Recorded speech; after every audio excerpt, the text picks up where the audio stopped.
today? Okay. Yeah. I want to welcome everybody here to the Southwestern Pennsylvania Full Commission meeting, Monday, February the 23rd, 2026, 4 o'clock on the dot. So I am Commissioner Betsy McClure. I am Vice Chair, but I'm filling in for Chairman Vince Vassides, who's online. Vince, do you have a couple words for us? I want to thank you, Betsy, for chairing the meeting today. I apologize for not being there, but myself and my fellow commissioners from Fayette County are at the NACO conference, and we have meetings scheduled tomorrow to go over our county priorities with our federal legislators. So I couldn't miss that meeting tomorrow. So thanks for letting me join by online and participate. Thank you. Thank you, Ben. Okay, so again, welcome everybody. We're going to go around and do some introductions. We have a few new folks in the room here today, so we're going to call this meeting to order. And again, I'm Betsy McClure, Greene County Commissioner. Rich Fitzgerald, Executive Director, SPC. Jen Lasser, Director of Workforce Economic Development, SPC. Dusty Kirk, Reed Smith, Council. Jen Lasser, Sandy, Commissioner, representing Farragut County. Jen Lasser, John Strait, Armstrong County Commissioner. Jen Lasser, Yeah, meeting on Wax. Chuck Bronco, Policy Data Manager. Jen Lasser, Program Administrator, SPC. Lisa Fish, Public Relations Specialist, SPC. Melissa Brown, Editorial Compliance Specialist, SPC. Jen Lasser, Here on behalf of the Allegheny County Board. So you're on. Hi, Catherine. Go ahead. No problem. Pittsburgh Regional Trust. Thank you. That way we're going to be good. Caramel Cheney Buchanan, Head of Logistics, with microphones. Laura Haynes, something key Regional Director for the South Office. Corey O'Connor, Mayor of the City of Pittsburgh.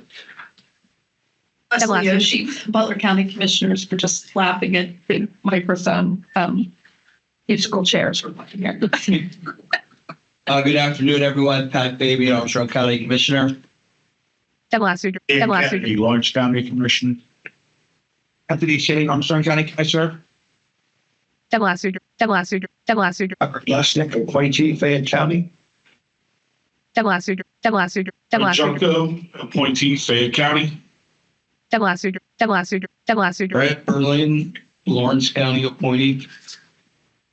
Evan Boozle, Butler County Commissioner.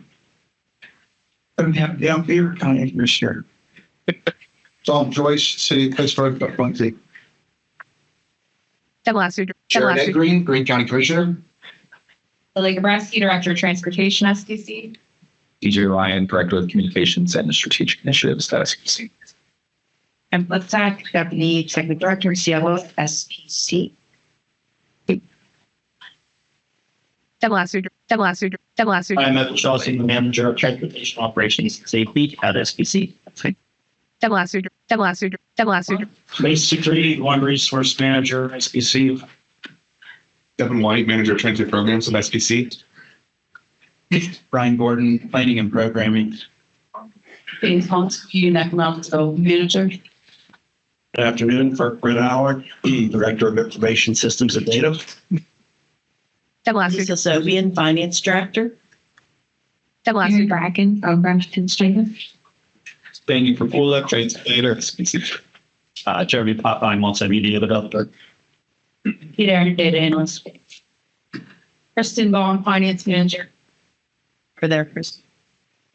Chuck Holland from Buchanan. Jen Lasser. Barry. Thank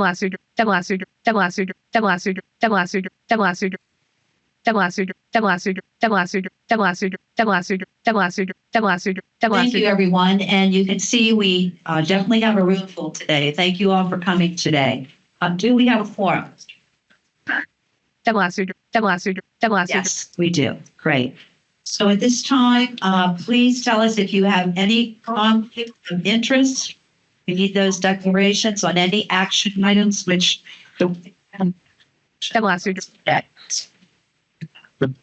So I will take a motion on any minutes or on the minutes from December 15th, 2025 meeting. So move, Fabian Armstrong. Leslie Oshie. I have a first and a second. Any discussion? All in favor? Aye. Aye. Carries. Any public comment at this time? No. We're going to move now into our executive director report. Rich Fitzgerald. Thank you, Madam Chair. And I guess we'll start off with the NFL draft, which obviously we're kind of in the home stretch. And this organization has been very active. You see the picture that one of the last meetings, commissioners were at Acrisure Stadium talking about the transportation plan and how we're going to get 500,000 people in and out of downtown Pittsburgh and the North Shore in a couple-day period. You're going to hear a little bit later with that from Director Gabreski and her team, Devin, talking about the meetings they've been working on. The other great thing, I think, in addition to all the economic impact, is NFL Source in our business community in the 10-county region and the commitment. We've mentioned this before, the commitment that the NFL and the Steelers have made that all contracts are going to be given out to companies that are located in the 10-county region.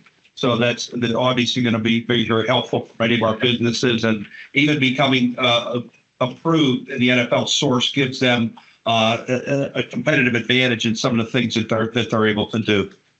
We'll talk about the long range plan. That's going to be the first meeting actually is going to be March 23rd. Although Commissioner Fabian, Chairman Fabian, last year kind of kicked that off when we had that meeting in Armstrong County up in Kittanning. But on March 23rd, at Local 449 up in Butler County, right off of the 79 exit of Zelienople, Ken Broadbent has offered his facility. I want to thank him for that and the ability for us to be able to do it within budget, to be able to put something together with that.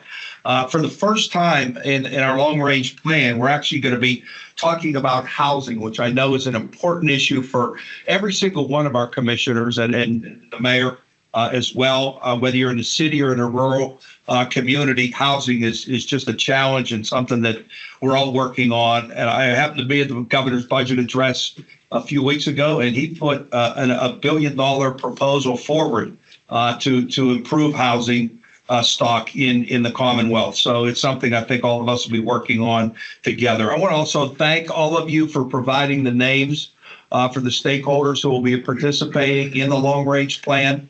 Again, Commissioner Gabreski can talk about this. Director Gabreski could be talking about that. I just admitted during her report.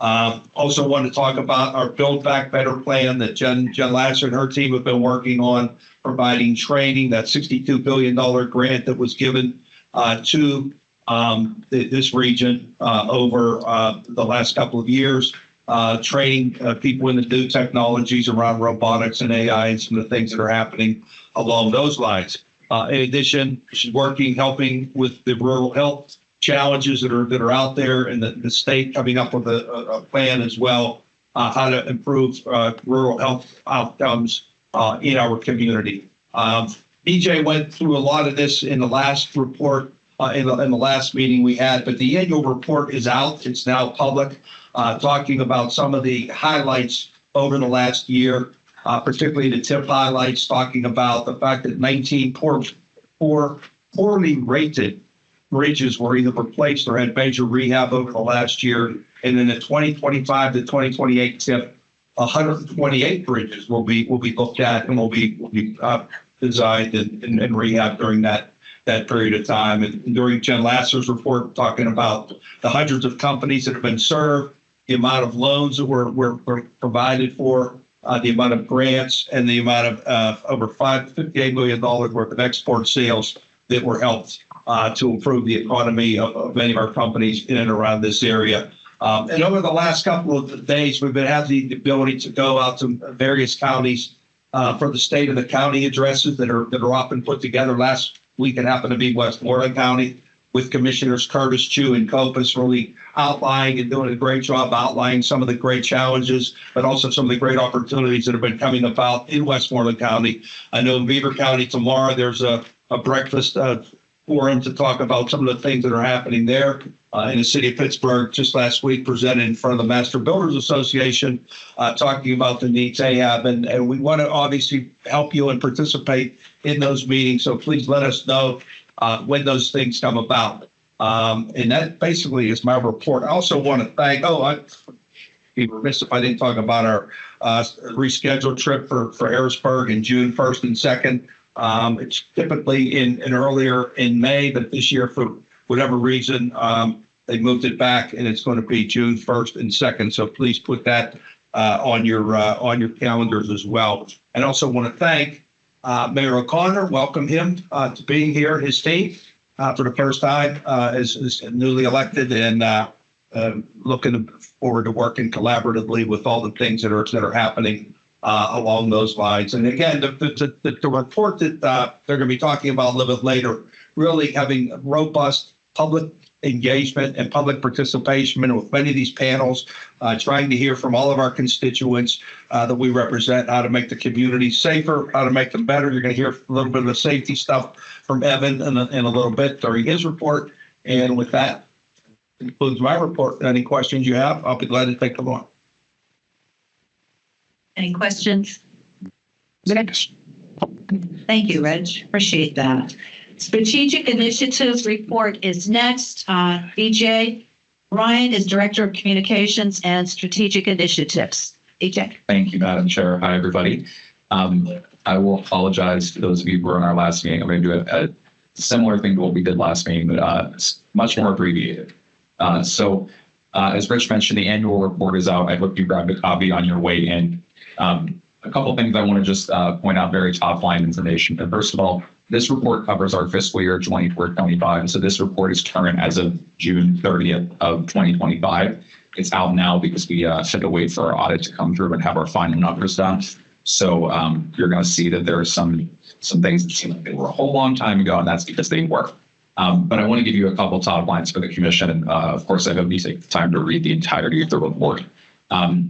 First of all, for every dollar invested by our member organizations, that's the counties and the city, SPC returned $128,222.30 in transportation projects alone. That is it's a pretty significant return on investment for our member counties and the city. That represents a total of $1.1 billion in transportation projects. As Rich mentioned, that is also our tangible results for your communities. That also means 19 Ford bridges like for construction, 113 good fair, and then 63 miles of resurfacing projects on the tip, excluding all of the various county maintenance budgets that come into effect. On the economic development side, that means $27 million in economic development funds that were awarded to the region through various programs that Jen and her team worked on. Over 1,100 companies served, over 700 jobs through programs like Keystone Opportunity Zones and contract assistance. And the number that I found particularly persuasive in these statistics is over $58 million in sales from local companies that are part of the regional export network in fiscal year 24-25. It's the work that we do with such a small amount of staff is pretty remarkable, and I'm very proud to be part of those teams. I also want to take a minute in particular to thank the communications team, especially Jeremy and Melissa, who had gone through document patterns page by page, line by line for 6 weeks now. We are on version 29. That is the document you see in front of you, version 29. And I want to thank the commissioner, who I'm not going to name because I don't want anybody to find the typo, but there is a typo. And so we're going to have a version 30 up on the website soon. But I'm not going to tell anybody where the typo is because everybody check your name. Yeah, everybody check your name. That's probably where you should. I think the names are right. We'll see. But anyway, I hope to take a look at the annual report, and we're gonna continue to put these out regularly. And I want to thank all the staff here for the time to give us the statistics. In other parts of my work, my report, just a couple other things. Broadband. It appears that we finally have a broadband plan approved in Pennsylvania. NTIA did not initially approve our plan in the timeline that we expected, but it is approved now. And so those of you who have who've been working alongside of various ISPs. I would expect that you're going to see information come out of the Pennsylvania Broadband Development Authority on a regular basis now about how that funding is specifically doled out for various projects. On the NEVI front, electric vehicle charging, you may have seen that PennDOT released its funding for the first round of community charging. It was specifically for southeastern Pennsylvania. They're doing this in waves by region. So the western region, of which all of our counties are a part of, you can expect to see the notice of funding opportunities post probably in April. We'll keep you posted if that timeline changes, but we do expect that there's going to be a significant interest in those programs. So if you have projects in your counties that you want to see qualify for NEVI funding, please keep an eye on that, and we'll do our best to communicate that to you as well. And lastly, for me, March 23rd, you all have got invitations from me. All of you should have received an invitation for our first expert panel session for our long range plan. That is taking place March 23rd at the Steam Fitters. You're going to hear, I think all of us are going to say it today during our reports. So make sure that you have it in your calendars. If you did not receive that invitation, please contact me as soon as possible so we can make sure we have the right info for you. But every SBC commissioner will be sitting on the expert panels, as well as 75 additional people. So it's a pretty significant event. Maybe not that many. It's a lot. It's a lot of people. 100 other people. That's correct.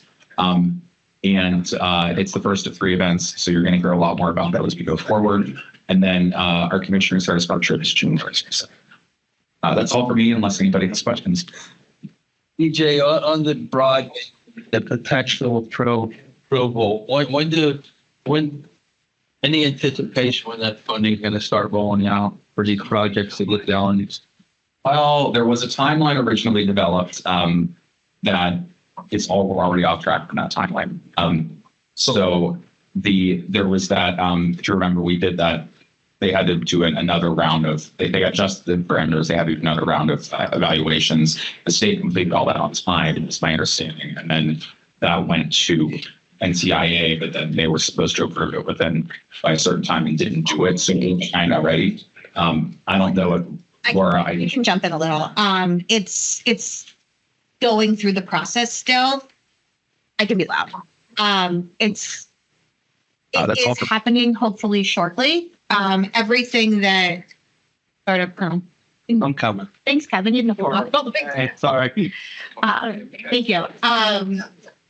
It is underway. Basically, it has gone through NTIA. They've come back. We have come back. Like the state is in conversation still. It is in the process of being approved. I don't have a timeline, but it is not just. It is under active discussion, I guess is the best way to put it. And if and when I get any more information, I can share with DJ and he can share. That's all for. That's all for. That's all for. That's all for. That's all for. That's all for. That's all for. That's all for. That's all for. That's all for. That's all for. Any other questions for DJ? Okay. We're going to continue to move on. Transportation planning update by Lily Bobreski, Director of Transportation.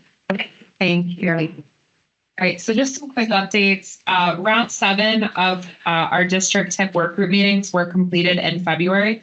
So that means that all 21 work group meetings as part of the 2027 draft TIP have been completed. So big thank you to everyone, all the county, the planning staff at those meetings, our PennDOT districts, our transit agencies. That was a lot of hard work to get through those meetings. And the end result is that the preliminary draft SBC TIP has been submitted to PennDOT Central Office for their review. So inching closer to our final draft TIP. On the transit TIP side, FTA and the Bureau of Public Transit are currently reviewing our draft list of projects. Simultaneously, we're scheduling meetings with transit operators to ensure that sections on transit compliance are all prepared and ready to go. TTC is expected to approve the draft TIP project list at its March meeting and advance the list to air quality conformity and public involvement activities, all of which are federally mandated. At that point, again, it'll come to commission in June, pending that recommendation for approval, at which point the full commission will vote on approving the 2027 TIP. New program guidance for the SPC Smart Transportation for Livable Communities was sent to eligible applicants. Those applicants include the counties, the city, and the PennDOT districts. That application period opened on February 16th with a pre-application deadline of March 6th. So any questions on that SMART program, please feel free to reach out to myself or Brian. On the transit team, Devin has been hard at work participating in and leading meetings on the NFL draft. The NFL, the Steelers, and the Draft Transportation Committee met with TOC last week. Devin and his team are holding one-on-one meetings with operators this week and next, with another group meeting scheduled for Thursday. We'll have more info on the exact service the operators are intending on running after that. They're still kind of trying to work out what makes the most sense in terms of where the buses are going to terminate, mostly in terms of coming into the city. And Devin's team is planning to use this work to provide traveling to whichever county flyers and ads. So we're trying to make it easier for people who maybe want to book a hotel in your county, who want to kind of come in and out of your county for the draft, to have clear guidance on the easiest way for them to travel. That also includes trying to look at options for making fares easier, just kind of everything to encourage that transportation between counties in our region. That's okay, moving on to safety. The draft really. Interrupt. No, you're good. I'm growing concerned because we're getting a lot of questions on transportation in our home counties. Yep.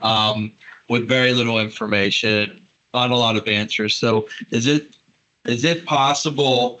I know we have a meeting Monday evening, right, Chuck? Yes. Do we think we'll have some clear answers 1 week from today? I think we have clear answers, and Devin, feel free to jump in on kind of what the routes they're thinking are feasible are in terms of like what the perimeter is going to be of the actual site and where all the transit agencies can come in and out of. I think what's the transit agencies are working on right now is what makes sense for them in terms of how best they can make use of that. I think a lot of the transit agencies, I don't want to speak too soon, but are a little bit worried about just providing service all the way into the city. So trying to think about where it makes sense to connect. And then one of the things Devin's working really hard on is how to make those connections more seamless. So trying to prevent people, if at all possible, from double paying for rides between different operators, making sure that routes are easy to understand for people, that they have a clear understanding of what's going on. So that's where we're at right now. I think that we're at a point where the NFL and the Steelers have been pretty communicative with us. They're working heavily through PRT. We've been meeting regularly with PRT, which has been great. Did I miss anything, Devin, that you want to add? The only thing I would add is there are some counties that will not be able to provide public transit service for the draft. The FTA requires that be a detour. You have to go through special rules to have additional service added. So counties that do not already have existing service into the draft are not able to run detour service on a route that does not exist. So if that happens, we're going to work with those counties to try to create clear messaging about how the best way for them to connect with existing services. So if you have any concerns, we'll talk after. I know Devin's been in touch with your transit agency, with all the transit agencies. I think that they feel okay about things, not, maybe like they want to work harder and make sure that travel is seamless and works well, but we're doing everything we can at this point to make that happen. Well, thank you. I'm just nervous because we're 40 some days out.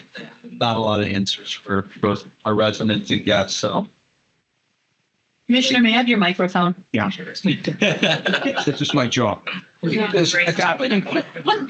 thought you did a great job. I know that was On the bike and brother, so have it light off.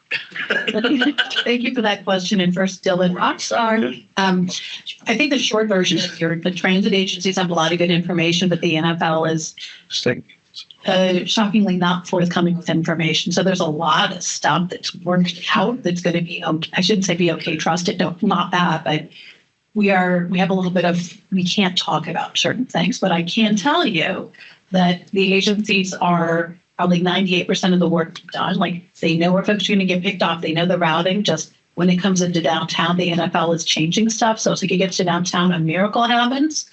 But we're focusing on everything until you get through the tunnels or off the expressway. That's going to be flexible day by day. But I don't think your folks in your county care where they go as long as they get to a place close to the draft downtown. So that's the stuff which is a heavy list, and all of your agencies and everybody has that covered. It's that last little piece of into downtown. Unfortunately, the NFL is a big kahunas. They're bigger than I am. So they say don't talk about it. We don't talk about it. So for instance, we're going to our board with some agreements next month, but we have to be like, it's NFL and it's the draft. So there is a lot that's being worked out that we don't talk about publicly. And I know that Jim's generating a lot of discomfort for folks. But we're going to crush it, all of us together. But Devin has been amazing. And I know you're talking to Chuck. I know you get emails that are that long, but he does know everything. And then, of course, my board chair is here, and Jim Luckett can run any of us down. But there's a lot of work going on behind the scenes, and most of it, I would say 98% is done, but we can't talk about it. So that definitely creates a sense of unease. I also want to add, because I just thought of this, in addition to, thank you so much, because PRP has been a great resource for this, and it's been really taking the lead on trying to negotiate this conversation. I want to do another plug for Devin if we haven't typed him enough. I did literally hear members of his team this afternoon calling hotels to try to gather information on, routes and about best ways to service and provide them with info, get info from them to try to make all these connections and figure out what's going on. So Devin's team has been calling hotels all over our region to try to make sure that they have a good understanding of where people will be and how to get people around. So it's all hands on deck right now. Lily, let me just real quick jump in there. I think communication is going to really be the key at some point. To Catherine's point, they can't put out information. What do people want to know? Where can they get a ride? Where can they drive their car? Not to drive it into the city. We know that's not going to be, but to a drop-off point. Would it be a shopping center? Would it be a church parking lot? Who knows? Or a hotel parking lot? Where's that going to be? And then the other thing that Devin brought up is some of these regulations that the FTA has. You may have to get some friends in the federal government to help waive some of those things as well, at least for 2 days, 2 or 3 days. So I think some of those things, from what I understand, are being worked on. And hopefully, to your point, Catherine, they'll communicate them We're happy. sooner than later. The legal team is happy to talk to any. We'll talk about it. But we can stand on our heads and squint and figure out stuff that's not illegal but hits the point. Breaking law is bad. Serving people good. I also think the NFL is going to be releasing their One Pass in March. That will have a lot of information in it as well. So I just went on to look. You can sign up to get a notification of when the app officially opens.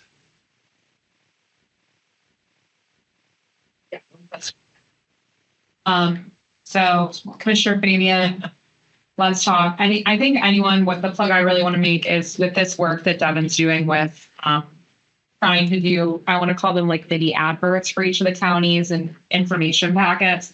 If there's anything that you really want to highlight in your counties or you really are trying to draw people to or draw focus to, let us know because we can try to incorporate that.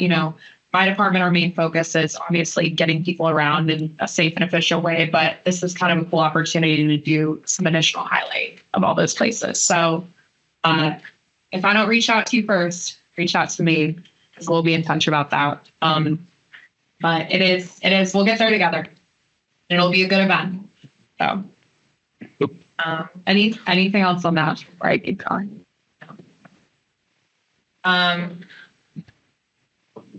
So moving on, the Butler Transit Authority Preliminary Service Alignment Report, that has been released. Butler Transit is using this to apply for a Bureau of Public Transit Technical Assistance Grant.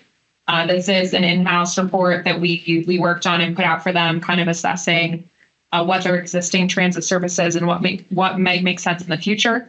So we're hopeful that together this could lead to additional frequency on routes in Butler Township. And this is something that we've been working on with a few of our counties. We have been working on something similar, I know, in Fayette. We've been working with Greene County on transportation options there. So again, anything like that you'd like us to look at, please just let us know. Moving on to safety. So the draft release of the Allegheny County Safety Action Plan is imminent for public review. I'm going to have a few slides on that to follow.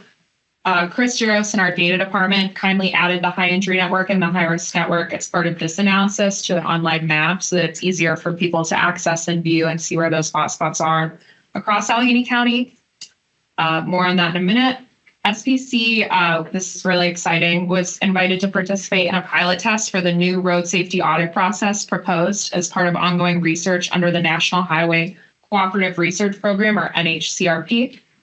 So as part of this ongoing research, the RSA process is currently being revised to incorporate the state systems approach throughout, and the revised RSA process will be an important tool for state and local practitioners.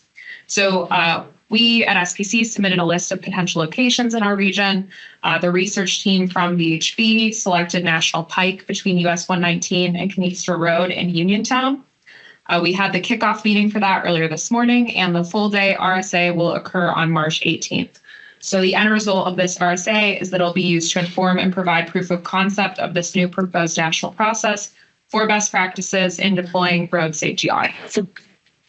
And then I also just wanted to touch on what the upcoming RSAs for 2026 are. Evan's been working with all of the PennDOT districts to kind of iron these out. For District 10, it's going to be State Route 22, Blairsville from 217 to Snyder Lane. In District 11, it's going to be Kennywood Boulevard from Mifflin Street to Wiley Avenue. And in District 12, it's going to be State Route 51, State Route 21 to North Highway. So that's going to be in 2 parts. So for those of you that are not familiar with these RSAs, we work with a consultant team to kind of identify potential areas of conflict or issues on these roadways. The team does actually go out and do on-site reviews of the roadway, make recommendations, come out of that with a report that makes suggested changes that could be made, whether it be something simple, like maybe a traffic light, fixing the traffic light synchronization, or sometimes, something like an entire intersection realignment. So it looks across the gamut of different things that we could do to improve safety on these corridors. And then it kind of lies a thought better to seek funding, whether it be through like our HSIP program, but also even just on regular PennDOT betterment. So PennDOT's coming to do an improvement project on the road. They're just planning to kind of like resurface it. Now maybe we can add some paint. We can do some stuff to make the roadway safer and actually make a change that'll be for the better. So those are the RSA locations. Okay, so these are just a few slides on the Allegheny County Comprehensive Safety Action Plan. I wanted to present this today because what's going to happen is the full draft report is going to come out for public comment probably within the next few weeks. It's not going to come up for a commission vote because it is a specific Allegheny County plan. It's going to be signed off on by all of the partners that are involved. So that's Allegheny County, so it'll be the county executive, the mayor, Catherine at PRT, Rich, and then Jason Zhang at PennDOT District 11. And it's basically just a plan as well as some preliminary design on a couple corridors in the county as part of the Safe Streets program. So the SPC received a USDOT grant under the Safe Streets and Roads for All, or SS4A grant program, to complete this plan for Allegheny County. I want to briefly call out that Westmoreland County also just received a similar award. They received $4 million to also do a plan. The intention when we applied for this plan was always that it could be a pilot so that all of the counties could eventually apply for this funding and do a dedicated safety plan for their county. We realized when we do our regional plan, that's for all 10 counties, that they really, as part of the federal program, wanted us to dive deeper and look at a closer level. So that's what led to doing it county by county. And action plans are comprehensive safety plans that are aimed at reducing and eliminating serious injury and fatal crashes that affect all roadway users. So it brings together data, local knowledge, community feedback to help us understand where the most serious safety problems are and what we can do to address them. So the plan will have several required components, including a leadership commitment of a target goal for eliminating traffic fatalities and serious injuries. Those are those signatory pages that I just discussed. Planning structure with a steering committee. So we have a steering committee right now that's made up of members of all of these different entities. So safety analysis, engagement and collaboration with the community, a policy review, suggestive strategies and projects, as well as progress tracking. So having an improved safety action plan is a requirement for applying for federal implementation funding through the Safe Streets program. Right now, we're about to hit reauthorization.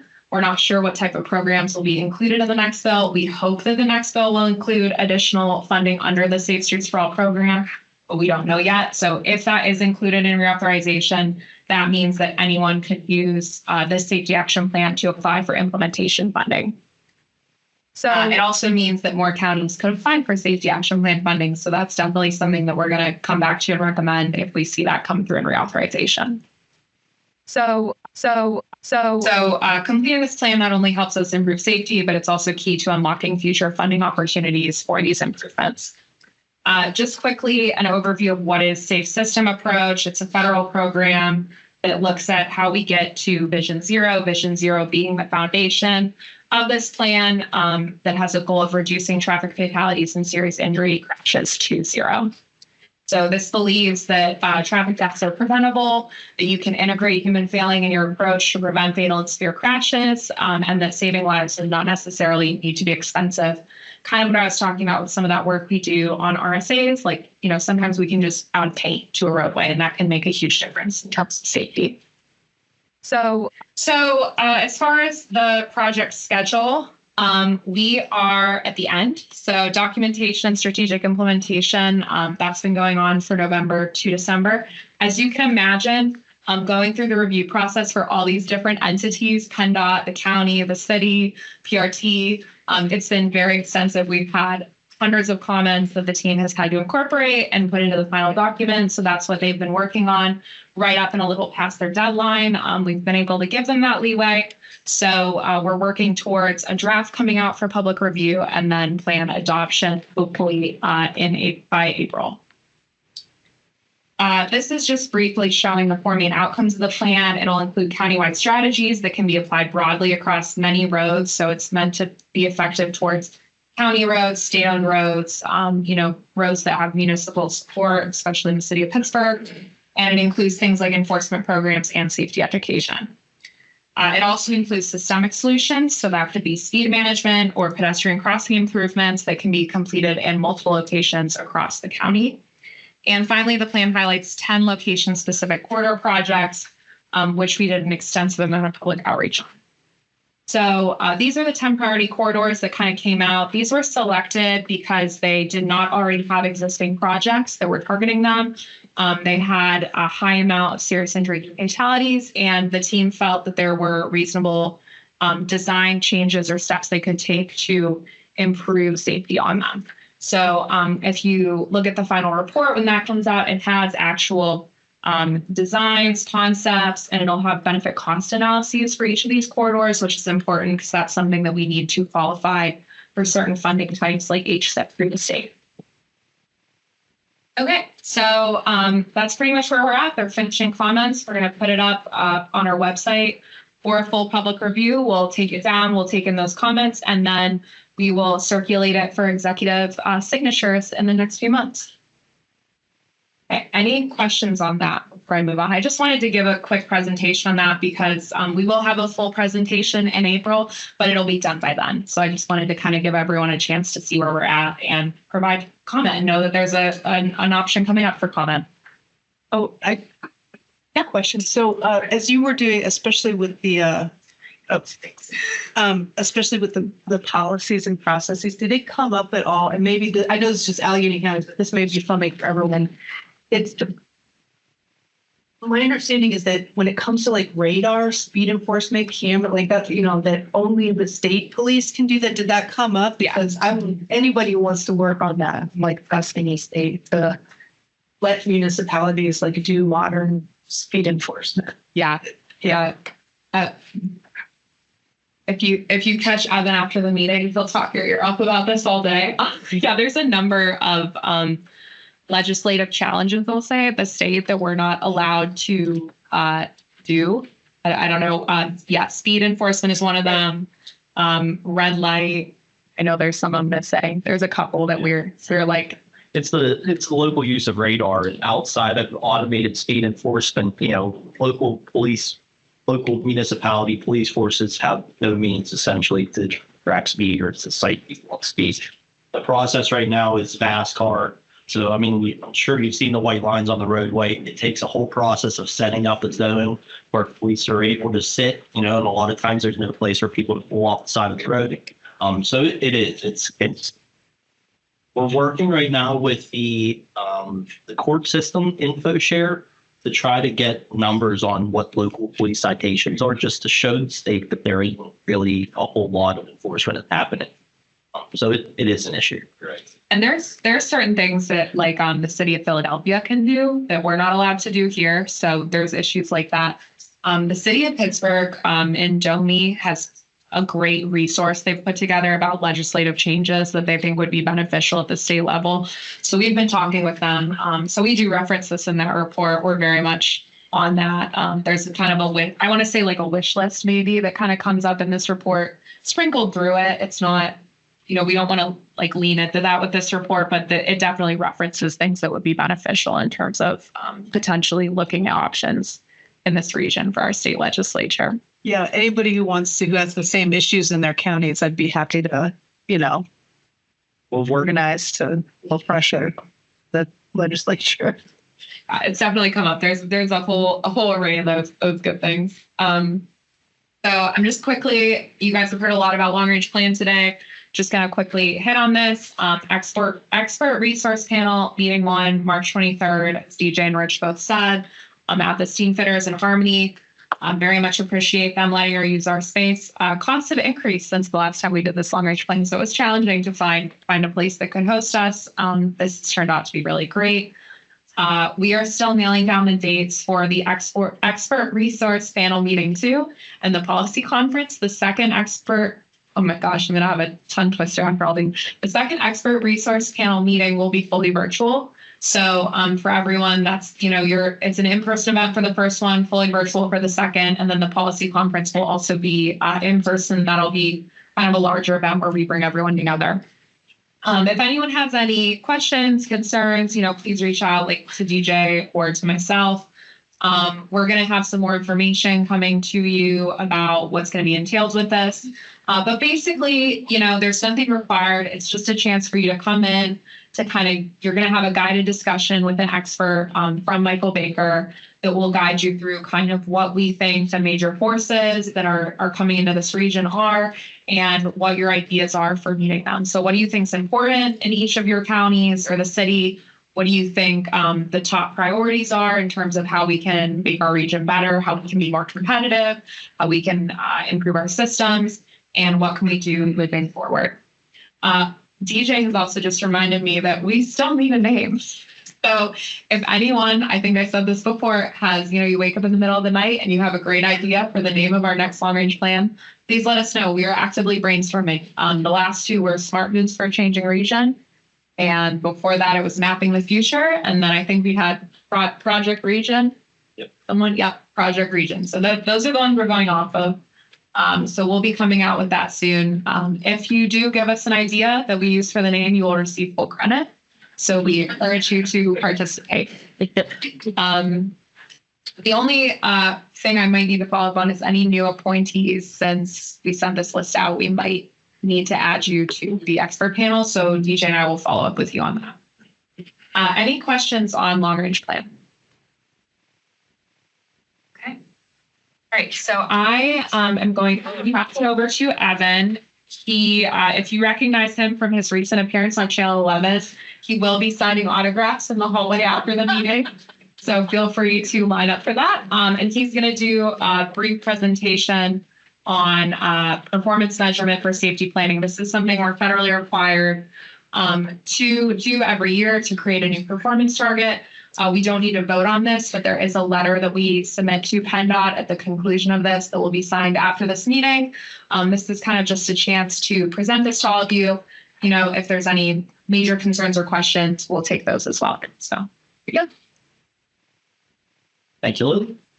Thank you for your attention. So as Lily mentioned, this is the performance measurement portion of our transportation safety planning.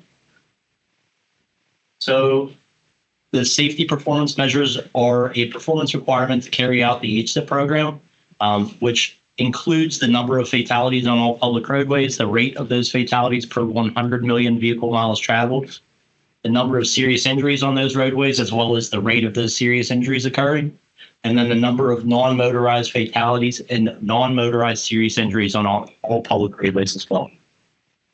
So there are two options that we can follow here at SPC. So the MPO can agree to support the state target, or MPOs can establish their own numerical state target specific to our planning area, covered all 5 of those measures.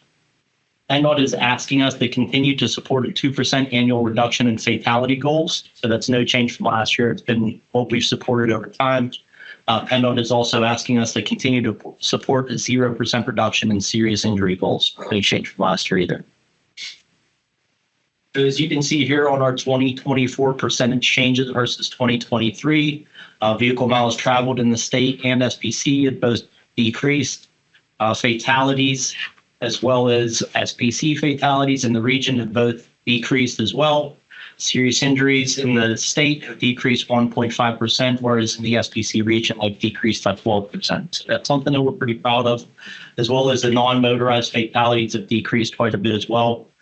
In the state, also in FPC, 3.45%.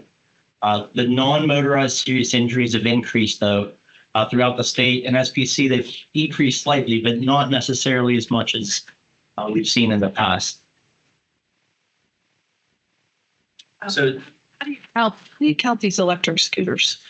Yeah, I was going to say this thing. I was thinking the same thing. How do we count? Because we've had people in and paying as well as I know in Washington County. yeah, so Almost count the parking lot out here. But We would have had to add you that though. wasn't you. Okay. Yeah. So a lot of this comes back from the state and based on how they have, their numbers set. I'm not exactly sure as to how they've incorporated the motorized scooters in that yet, but a scooter, non-motorized scooter. And I'm not sure, a distinction between a motorized scooter and a motorcycle. So there's some gray area there, and I think they're still trying to catch up the technology that's out there right now. Well, it's just they've got the little a lot of handicapped people are driving motorized wheelchairs. We've got kids on basically their stand-up motorized scooters or a single wheel, and they're flying in and out of sidewalks and traffic. And there really are no laws or anything on it. So I was curious. I see a lot of that too on some of the local police reports of things, that there's, younger people that are using these motorized devices. Personally, I saw a kid on 51 driving faster than 35 miles an hour. And I'm thinking that this is insane, but I agree with you. Yeah. I didn't mean to divert this conversation. Sure. Chris. Yeah, it's actually a very important thing because, correct me if I'm wrong with this, but unless it is a registered licensed motor vehicle, the data is not really that solid because there's so much around a car, a motorcycle, a truck. So scooter or not, pedestrian, bicycle, it's really, I kind of wonder if that number really is a number to be a leak. I mean, I don't really know how you arrive at that number region wide. It's hard enough in the city. Yeah, I mean, these are all numbers that come straight from the state. It's never reports that the police are filing. Yes, sir. If there's no accident report, So you're assuming if it's not a registered vehicle of any sort, they're calling it into the pedestrian. Unless there's a police report filed. Okay. Yeah. Thanks. Yeah. Versus like an insurance thing that happens very often. So I think some of that becomes difficult to understand is when you read the police reports. Some of the police reports don't necessarily, at least what we see from the PennDOT side of it. So that's already been through, from the state police, or from the police to the state, and then to us, where it's like Unit 1 was struck by Unit, but it doesn't really get into the details of it. So, what they were. Yeah, you trust the state numbers, and that's just what we report back. It's fun. I was thinking the same way she was thinking because I've been experiencing quite a bit. Yeah. Sure. Sorry. It gets, when we get into road safety audits and we start looking at different incidents, a lot of times we rely on news reports to get the real data about what happened because we don't have that data from that. So we'll have to look at a news report and see, who they report to be involved, kind of to make an assumption about what happened. And we've been engaging more local police departments whenever we do those road safety audits to try to get that information. that haven't been filtered as much. Thank you. Sure. So if you look at the actual numbers here, 2022 to 2024, as we reported 2024, the 2025 numbers haven't been released by the state yet as they go through the whole process.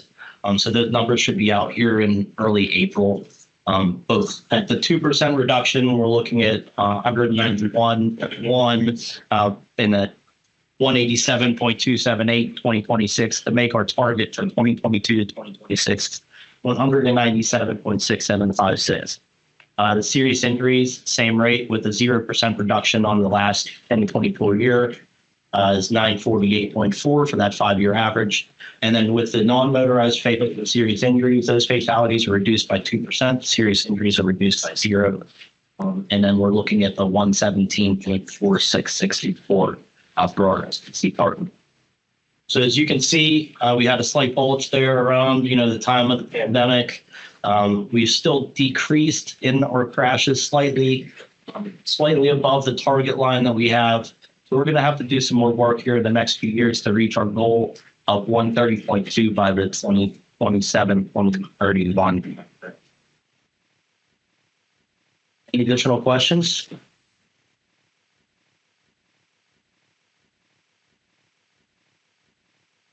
Thank you, Lily and Evan. Thank you.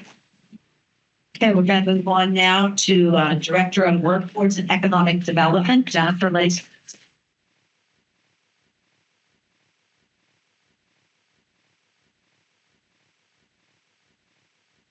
Okay, so just to kind of be sort of brief on it, if I want to get everybody out of here, workforce economic development update priorities over the last 2 months. So first, I wanted to give Mason, who is our Water Resource Center manager, a chance to talk about his Army Corps project and some new things that are happening there. And Sam, I'm Mason Secrety, Water Resource Program Manager here at DSPC, and I just have a few quick updates. Broadly here from the Water Resource Center, we've had 2 site visits, one in West Deer Township and another in Stockdale Borough regarding recurring flooding. I was also contacted by Armstrong County regarding a sewer line and a stream bank stabilization project. So we got a couple of water resource projects that we're going to connect funding sources to and get them across the finish line. We are conducting MS4 workshops with the Allegheny County Conservation District come this spring. We helped the PA Emergency Management Agency during their ice jam workshops in late January. Finally, we in 2 weeks from today, March 9th, we'll have a large press conference with the Army Corps of Engineers regarding the Chartiers Creek watershed study. We'll be conducting a comprehensive study of the entire Chartiers Creek watershed from northern Washington, which retreats into southwestern Allegheny County. So this is going to be an incredible opportunity for multi-municipal collaboration on as it pertains to water resources in the whole region, really. So this will be a pretty big deal. You'll be hearing about that here in about 2 weeks. And as always, if your county is having any water resource related issue or environmental topic which needs addressed, please contact us here at SPC. It's what we're here to do to help you out. Whether it be transportation or water resources or environmental. So, Jen, I appreciate the opportunity. Perfect. I also just under the prep and engage side, we had a Welly loan closing today here. Again, I just want to give a shout out to our loan team. They're slated to do $4.2 million in loans this year, which is huge. If you see in our annual report, we did about $500,000 last year. So you see what increase that it is.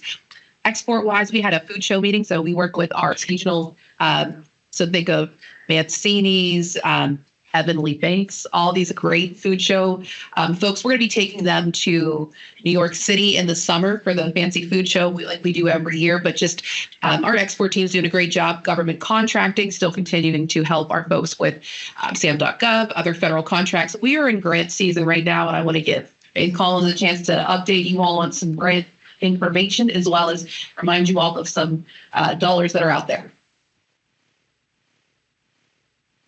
Hey everyone, so this is grant season. ARC, excuse me, the Appalachian Regional Commission and the Economic Development Administration have some funding out. We anticipate that more funding is going to be out, particularly through the POWER program. We're hoping that's going to open any day now. For the POWER program that was open, it was delayed last year until October. While Pennsylvania was not the #1 state awarded, we were the 3rd state most awarded. Well, anticipated. They're going through the finals here, but it's usually a good sign of award.